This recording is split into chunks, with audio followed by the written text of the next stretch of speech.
یہ بالکل وہی ملحدوں والا حساب ہے. دیکھو عیسائی ذہنیت سے سوچو گے نا, عیسائی ذہنیت سے, تو ہر کرامت میں شرک کی بو آئے گی. جیسے لوگ کہتے ہیں نا فضائل اعمال میں شرک بھرا ہوا ہے, کیونکہ وہ سوچتے ہیں عیسائی ذہنیت سے. عیسیٰ علیہ السلام مردوں کو زندہ کرتے, کوڑ کے مریضوں کو شفا دے دیتے. عیسائی ذہنیت کیا سوچتی تھی؟ یہ عیسیٰ کر رہے ہیں لہذا یہ خدا ہیں. اور بدعتیوں کی ذہنیت سے سوچو گے تو پھر نتیجہ کیا نکلے گا؟ ان کرامتوں سے یہ نتیجہ نکالو گے کہ مردوں سے مانگنا جائز ہے. اولیاء اللہ کو اللہ نے طاقت اور اختیارات دے رکھے ہیں. دیکھو فلاں بزرگ نے یہ کر دیا, وہ کر دیا, آگ میں گئے جلے نہیں, اس کا مطلب یہی خدا ہیں. تو بیلنس والی بات. ہاں یہ تو ہے مشرکانہ ذہنیت, یہ جو عیسائیت کی اور بدعتیوں کی ذہنیت ہے. اور دوسری ذہنیت ہے ملحدوں کی, ایتھیس لوگوں کی, عقل پرستوں کی. وہ کہتے ہیں پاسبل ہی نہیں ہے, لہذا انہوں نے عیسیٰ ابن مریم کا انکار کر دیا کہ یہ سب کچھ جھوٹ ہے, عیسائیوں نے اپنی طرف سے گڑھا ہوا ہے. وہ معجزے جو تواتر سے ثابت تھے ان کا انکار کر دیا. تو نہ عقل پرست بننے کی ضرورت ہے حد سے زیادہ, اور نہ ان کرامتوں سے یہ کہنا کہ فضائل اعمال میں شرک بھرا ہوا ہے. جس کو یہ کرامتیں فضائل اعمال میں شرک لگتی ہیں اس کا دماغ عیسائی ذہنیت والا ہے, کیونکہ وہ عیسیٰ علیہ السلام کے معجزوں کو بھی کیا کہتے ہیں؟ شرک سمجھتے ہیں, کیونکہ وہ اس کی بیس پہ عیسیٰ کو اللہ کے ساتھ شریک کر دیتے ہیں. چلو بھائی ہم آگے چلتے ہیں جلدی سے. آج مختصر بیان کروں گا, آج میرا گلا بھی بہت خراب ہے, طبیعت سیٹ نہیں ہے.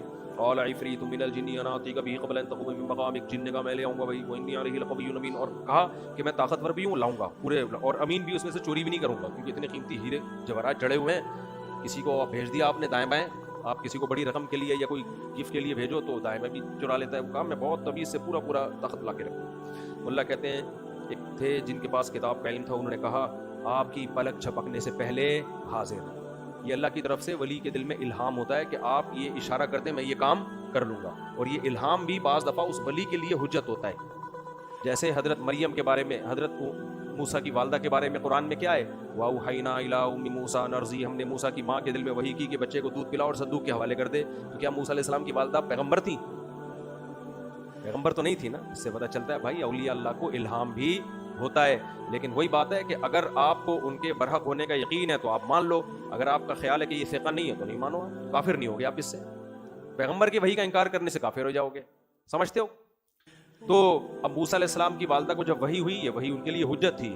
اتنا مضبوط خیال آیا اللہ کی طرف سے, صندوق میں ڈالو, اور اللہ کہہ رہے ہیں ہم نے وعدہ کیا ہم گود میں لوٹائیں گے یہ. اور جب ہم نے لوٹایا تو اللہ کہتے ہیں ہم نے اس لیے لوٹایا تاکہ ان کو یقین آ جائے اللہ کے وعدے سچے ہیں.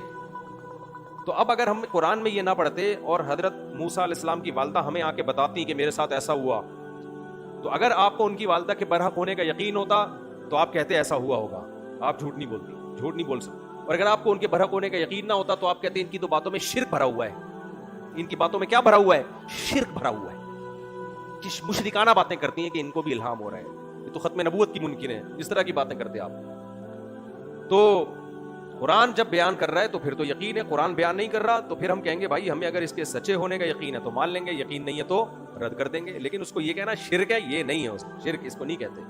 تو اللہ تعالیٰ فرماتے ہیں جب سلیمان علیہ السلام نے دیکھا نا کہ وہ بزرگ کہہ رہے ہیں کہ میں پلک جھپکنے سے پہلے تخت لاؤں گا, یہ کہا اور تخت حاضر. اتنی جلدی تو میری وہ شادی بھی نہیں ہوئی تھی جو میں نے کل واقعہ سنایا, اس میں بھی تھوڑا ٹائم لگا تھا. سلیمان علیہ السلام نے جیسے ہی تخت اپنے سامنے دیکھا, قال ھذا من فضل ربی, یہ میرے رب کا فضل ہے, یعنی مجھ پہ فضل ہے. اب سوال پیدا ہوتا ہے بھائی یہ تو ان بزرگ پہ فضل ہے, بھائی یہ بزرگ کس کی وجہ سے ہے؟ یہ بھی تو میری وجہ سے ہے نا. ہمارے حضرت یہ واقعہ بیان کر کے کہتے تھے سلیمان علیہ السلام سوچتے تھے کہ میرے تو امتیوں میں ایسے ایسے لوگ ہیں بھائی, تو سوچو اس امتی کے پیغمبر کا مقام کیسا ہوگا.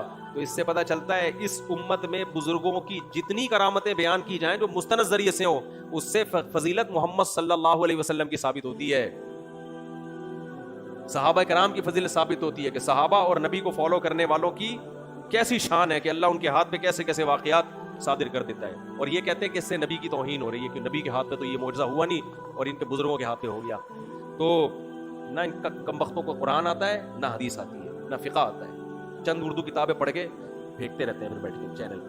تو سلیمان علیہ السلام نے کہا میرے رب کا مجھ پہ فضل, لیبلونی, اللہ آزما رہا ہے مجھے, اشکرو, کہ میں شکر ادا کرتا ہوں, ام اکفر, یا ناشکری. میں نے پہلے بھی اس میں بتایا تھا نا, جب پیغمبروں کو کوئی نعمت ملتی ہے تو اتراتے نہیں ہیں, کہتے ہیں یہ میری آزمائش ہے. کیونکہ جب کوئی نعمت ملے تو انسان شکر کے بجائے اترانے لگے. ہمارے ساتھ کوئی اتفاق سے ایسا واقع ہو جاتا, میرا کوئی مرید ہوتا, 2-4 فرشتے اس کے ساتھ آ جاتے, میں کلپ بناتا, دیکھا مجھ سے بیعت ہوا 4 فرشتے. یہاں وہ واقعہ مجھے یاد آتا ہے, ایک پیر صاحب تھے, ایک مرید نے ان سے کہا کہ حضرت آج میں نے زبردست خواب دیکھا. پیر صاحب تو چاہتے ہیں خواب آ کے سناؤ مجھے میرے فضائل میں, جاہل پیر جو ہوتے ہیں. کہا میں نے خواب دیکھا کہ آپ کی انگلیاں شہد میں اور میری انگلیاں پخانے میں. مجھے یہ لفظ گندا لگ رہا ہے بولنا, لیکن اس کے بغیر وہ خواب مزہ نہیں آیا.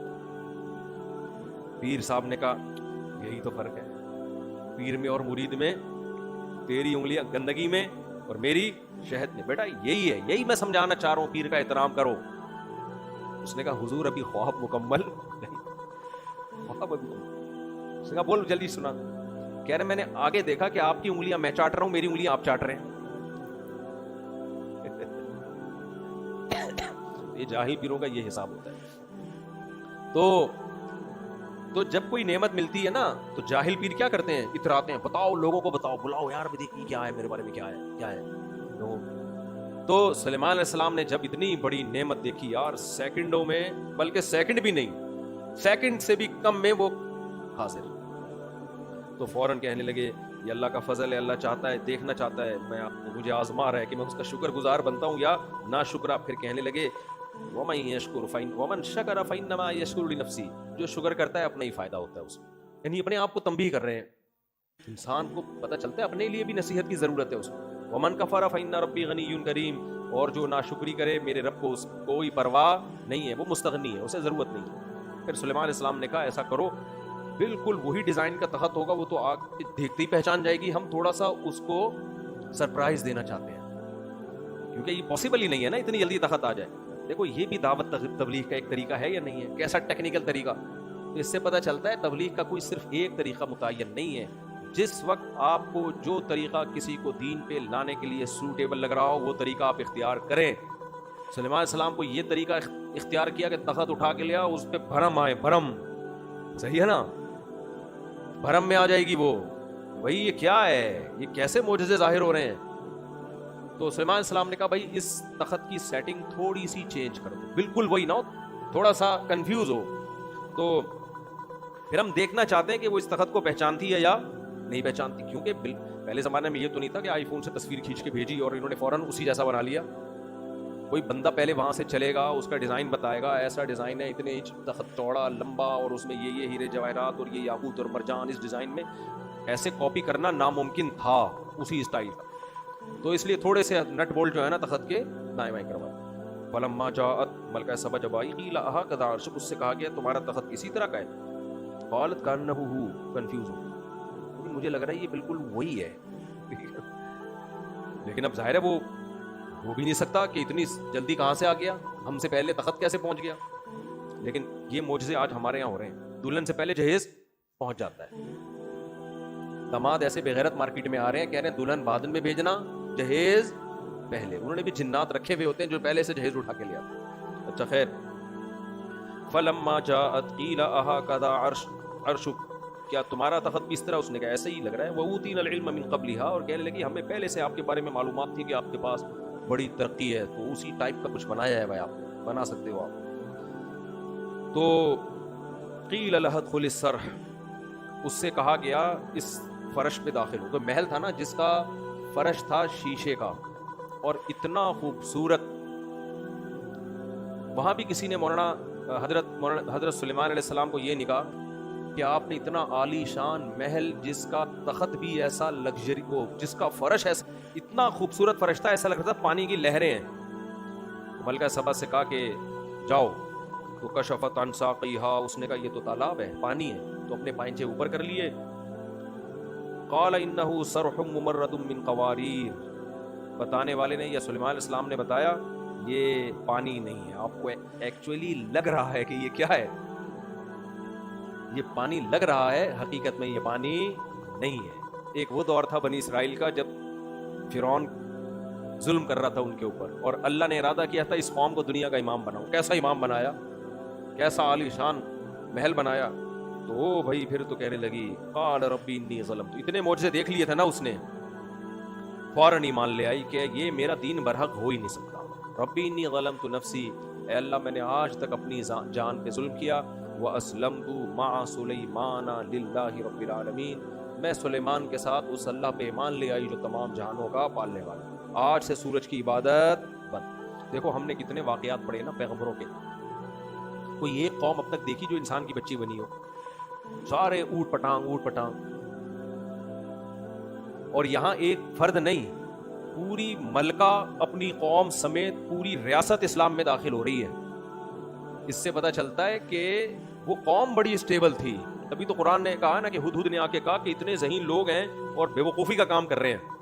اور قرآن نے بھی کہا انہا کانت من قوم کافرین، ذہین عورت تھی لیکن کافروں میں پیدا ہوئی تو وہ والی حرکتیں کر رہی تھی. اس سے پتہ چلتا ہے کہ اچھے بھلے لوگوں کا ماحول بھی کا دماغ بھی ماحول کی وجہ سے خراب ہو جاتا ہے. اس لیے ماحول ہمیشہ اچھا رکھنا چاہیے، ذہین لوگوں میں بیٹھنا چاہیے، نیک لوگوں میں بیٹھنا چاہیے، کھوپڑی صحیح کام کرے گی. ورنہ اچھے بھلے آدمی غلط لوگوں میں بیٹھ کے ان کی کھوپڑی کیا ہو جاتی ہے؟ خراب. تو ملکہ سبا کی کھوپڑی کیا ہو گئی تھی؟ قرآن کے بقول خراب ہو گئی تھی، غلط لوگوں میں رہ گئے. تو اس سے ہمیں یہ بھی پتہ چلتا ہے کہ یہ جو حدیث میں آتا ہے کہ عورتوں میں اللہ نے عقل مردوں کی نسبت کم رکھی ہے، تو یہ قاعدہ کلیہ نہیں ہے. بعض عورتیں ذہین ہوتی ہیں بہت زیادہ، بعض ہوتی ہیں جو بیان سن رہی ہیں، تو یہ قاعدہ کلیہ نہیں ہے. نبی صلی اللہ علیہ وسلم نے فرمایا لن یفلح قوم ولو اہم امورہم الی المرأۃ، وہ قوم کبھی کامیاب نہیں ہو سکتی جو اپنے اہم معاملات عورت کے حوالے کرے. تو اسلام میں عورت کو حاکم بنانا پسندیدہ کام نہیں ہے. اچھا ہوتا ہی ہے کہ لوگ اس میں کو اپنے سیاسی مقاصد کے لیے اس حدیث کو یوز کرتے ہیں. جب بے نظیر بھٹو شہید کا الیکشن میں ان کا الیکشن جیتنے والی تھی تو بہت سے لوگوں نے یہ حدیث نا کہ عورت اسلام میں اس کی حکمرانی کا کوئی تصور نہیں، تو ساری حدیثوں کو سامنے رکھ کے فیصلہ کیا جاتا ہے. عورت کی حکمرانی کا تصور نہیں ہے، فاسق اور فاجر کی حکمرانی کا بھی تصور، چور اور ڈاکوؤں کی حکمرانی کا بھی اسلام میں تصور نہیں ہے. تو یہ حدیث تو یقیناً ٹھیک ہے، لیکن کمپیئر کیا جائے گا. کمپیئر کیا کیا جائے گا کہ جب دو بڑی مصیبتیں ہوں تو اس میں جو کم درجے کی مصیبت ہے اسلام اس کو فوکس کرنے کا حکم دیتا ہے. اسلام میں حاکم بنانے کا حکم تو عادل ہو، مرد ہو، بلکہ اس سے بھی آگے خلیفہ تو قریشی ہو، حدیث میں آتا ہے. لیکن اس پر پوری امت کا اجماع ہے کہ اگر یہ آپ کے لیے پاسبل نہیں ہے تو پھر دو چوائس میں جو آپ کو لگے کہ یہ کم درجے کا نقصان ہے تو پھر اس کو نااہل ہونے کے باوجود لایا جائے گا، کیونکہ دوسرا اس سے بھی زیادہ نااہل ہے. تو اس لیے اگر کسی کنٹری میں کسی عورت کو وزیر اعظم بنایا جا رہا ہے اور اس کے مقابلے میں ہے تو مرد، تو شریعت فوکس تو مرد کو کرتی ہے، لیکن اس مرد کا کرپٹ ہونا، ملک کے لیے نقصان دہ ہونا 100% ثابت ہو جائے تو پھر ایسے موقع پر اس عورت کی سلیکشن کی جائے گی. سمجھتے ہو کہ نہیں سمجھتے؟ پھر یہ حدیث دینا کہ حدیث میں آتا ہے کہ عورت کو حکمران نہیں بنایا جا سکتا، تو حدیث میں تو فاسق و فاجر کو بھی نہیں بنانے کا حکم. یعنی سربراہ بنا رہے ہو آپ ایک شخص کے بارے میں پتا ہے کہ ملک کو بیچ کے کھا جائے گا، پکا ایجنٹ ہے، اس سے بہتر تو وہی ہے نا کہ عورت ہو لیکن ایجنٹ نہ ہو. یا تو کوئی تیسری چوائس ہو نا تو پھر اس کی طرف جایا جائے گا، لیکن جب تیسری کوئی چوائس نہیں ہے، دو میں سے ایک کا انتخاب کرنا ہے تو پھر شرعن یہ بھی جائز ہے. اب میں یہ نہیں کہہ رہا بے نظیر بھٹو شہید کو ووٹ دینا چاہیے تھا کہ نہیں دینا چاہیے تھا، وہ تو ایک سیاسی بحث ہے. لیکن ہمارے جو سیاسی لوگ ہیں وہ جانتے بوجھتے ہوئے بھی بعض دفعہ مذہب کا غلط استعمال کر رہے ہوتے ہیں سیاست کے لیے. پھر انہی کو جب اتحاد کرنا ہوتا ہے تو وہ ساری حدیثیں بھول جاتے ہیں، ٹھیک ہے نا، وہ سب حدیثیں غائب ہو جاتی ہیں. یہ چل رہا ہے مارکیٹ میں. تو قرآن سے پتہ چلتا ہے ملکہ سبا بہت ذہین تھی، اور دیکھو کتنے آرام سے حساب کتاب ہو گیا. سلیمان علیہ السلام کی دعوت قبول کر لی، اس کی ریاست بھی باقی رہی، اس کی حکومت بھی باقی. ہو سکتا ہے سلیمان علیہ السلام نے اس کی ریاست کو اپنا ایک صوبہ بنا لیا کہ بھئی اب یہ آپ کا کنٹری ہمارے کنٹری کا ایک صوبہ ہے. تو ہم بلا وجہ کی حق کی مخالفت میں آ کے نقصان کرتے ہیں، اور اس نے تحقیق کی. اسی وجہ سے حدیث سے بھی یہ بات ثابت ہے، قرآن سے بھی یہ بات ثابت ہے کہ جب اسلام کی دعوت دنیا میں پھیلے تو غیر مسلم پر خود لازم ہے کہ وہ تحقیق کرے. اگر وہ تحقیق کیے بغیر مر جاتا ہے تو قیامت کے دن اس سے سوال ہو. یہ اس کی ذمہ ہے کہ تحقیق کرے کہ محمد صلی اللہ علیہ وسلم سچے نبی تھے یا نہیں تھے. تو ملکہ سبا نے تحقیق کی کہ نہیں کی سلیمان علیہ السلام کے بارے میں. آج گلا بہت زیادہ خراب ہے، مجھ سے بولا نہیں جا رہا، آج مختصری کرتے ہیں، بس ہم ختم کرتے ہیں. تو باقی لوگ اس میں ایک سوال پوچھتے ہیں کہ ملکہ سبا کی سلیمان علیہ السلام سے شادی ہوئی تھی کہ نہیں ہوئی تھی. سلیمان علیہ السلام کی 100 بیویاں تھیں، حدیث صحیح بخاری کی حدیث کے مطابق. ان میں ایک آدھ ملکہ سبا بھی ہو تو ہمیں کوئی اعتراض. اور ویسے بھی ملکاؤں کے لیے ان کے جوڑ کے رشتے بادشاہوں ہی کے ہوتے ہیں. ایسا تو ہو نہیں سکتا کوئی ملکہ ہو اور میٹرک پاس سے اس کی شادی کرا دی. تو اس پہلے زمانے میں اس کا بڑا خیال کیا جاتا تھا کہ عورت کا نکاح اس کے کفو میں ہو, جوڑ میں, عورت اپنے سے کمتر میں نہ جائے. تو ملکہ سبا سے کمتر تو کوئی تھا نہیں, ملکہ سبا کے لیے حضرت سلیمان اسلام سے بہتر تو کوئی تھا نہیں. اور یہ صحابہ کی بھی سنت ہے. جب ایران فتح ہوا نا تو وہاں سے شہزادیاں قید ہو کے آئیں, تو حضرت عمر نے کہا ان کو باندی نہیں بنایا جائے گا, بادشاہ کی بیٹیاں ہیں. یہ مسلمان اس کا شروع سے خیال کرتے رہے ہیں کہ عزت دار کو عزت دو. حدیث میں آتا ہے انزل الناس منازلہم, لوگوں سے ان کے جو مرتبہ ہے نا اس کے حساب سے تمہارا بیہیویئر ان کے ساتھ ہونا چاہیے. صحابہ اور خود نبی نے بھی اس پر عمل کیا ہے. حضرت صفیہ جنگ میں قید ہو کر آئیں تو کسی نے کہا ہارون علیہ السلام کی اولاد میں ہے, سردار کی بیٹی ہیں, ان کا باندی بننا مناسب نہیں ہے, تو ان کو آزاد کروایا گیا. پھر نبی نے ان سے نکاح کیا ہے, وہ امہات المومنین میں بنی ہے وہ. تو حضرت جب یہ جو حضرت عمر کے دور میں ایران فتح ہوا, شہزادیاں آئیں, ان کو باندی سے آزاد کروایا گیا اور ان کا نکاح حضرت حسن و حسین سے کروایا گیا. سمجھتے ہیں حضرت عمر نے کیا فرمایا کہ شہزادیاں ہیں, ان کے نکاح بھی کس سے ہوں گے؟ شہزادوں سے ہوں. تو یہاں بھی ایسا ہی ہے کہ ملکہ تھی تو اس سے ہونا چاہیے نکاح.